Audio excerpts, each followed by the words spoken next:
I'm Brian Orr, and I'm here to talk to you about the Testo Smart Probes kit and some of its great functionality.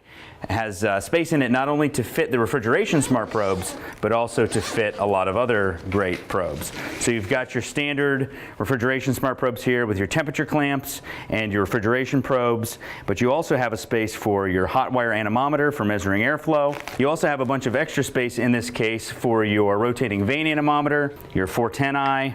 You've got your differential pressure gauge, your manometer here, the 510i, and then you've got two 605i's, which is huge. I'm really excited about this because using two 605i's to get your delivered capacity, your BTUs per hour, is a really nice feature. So you've got two of those. You've got your infrared thermometer, which is really nice for measuring surface temperatures, and then you've got your dry bulb 905i, all in one kit, as well as space for additional probes, batteries, whatever else you need to do your job. Overall, it's a great kit, and we're going to be showing you a lot of additional applications you can do with this kit in some other videos. Thanks for watching.